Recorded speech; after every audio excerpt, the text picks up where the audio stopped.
your thoughts. Thank you very much.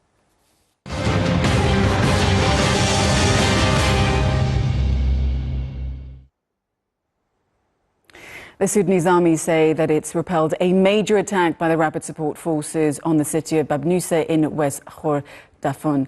Well, witnesses say the RSF militants shelled the city and launched a ground assault, but were then pushed back by Sudanese troops. Nearly 177,000 people have fled the area due to the violence, and locals now describe it as a ghost town. Well, the Sudanese military also say they intercepted an RSF drone attack in the city of Al Ubaid in North Khordofan. According to the UN, preparations are underway for intensified fighting there, even though the RSF has endorsed a ceasefire proposal from mediators. Well, the RSF has been accused of attempting to conceal evidence of mass killings in Al Fasher after its deadly takeover of the city last month.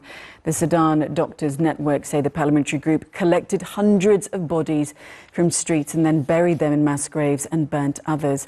Well, survivors from Al Fasher, now sheltering in the camp, have described harrowing scenes of alleged mass rape, bodies lining the streets, and reported their relatives missing. While the Sudanese Medical Organization are also calling for an independent international investigation into what it calls a systematic genocide. Well, the Sudanese government say during the RSF assault on Al Fasher, women were subjected to sexual violence and torture. The RSF is accused of killing 300 women and raping at least 25 others in just the first 2 days of entering the city. Salema Ishaq is Sudan's Minister of State for Human Resources, Labour and Social Welfare. She says this echoes the horrors seen in 2023 and is likely only the tip of the iceberg.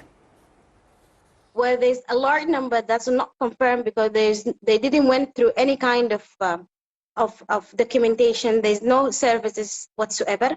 That's why there's going to be much more larger number than the 25 that they didn't get any kind of help or support. And this kind of attitude is common. It's common attitude. RSF, that's where it's kind of collective action of an attitude. It's not the naughtiness of soldiers or individual acts.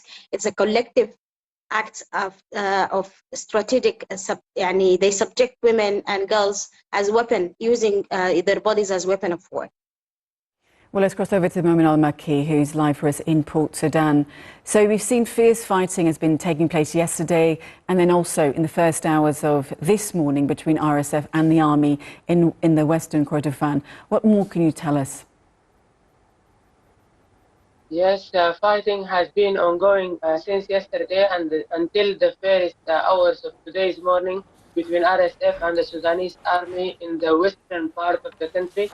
In particular, in western Khordofan state, both forces have exchanged heavy artillery shelling, and RSF has launched a brutal ground attack in targeting the Sudanese headquarters, the 22nd Infantry Forces inside Babanusa. The situation in the city is really critical, especially for the Sudanese army. However, the Sudanese army was able to repel this attack successfully and kill the commander of RSF in the attack, Mohammed Salah. Speaking about the situation in the city and the state as a whole, the city has been besieged for the past 2 years, and the state as a whole, the RSF are approaching from controlling the whole state of Western Khordofan, especially knowing that the capital of Western Khordofan was controlled by RSF in the past year in June 2024. Now, Momen, Babanusa town in West Khordofan has been besieged for the past 2 years. So what is it like there right now?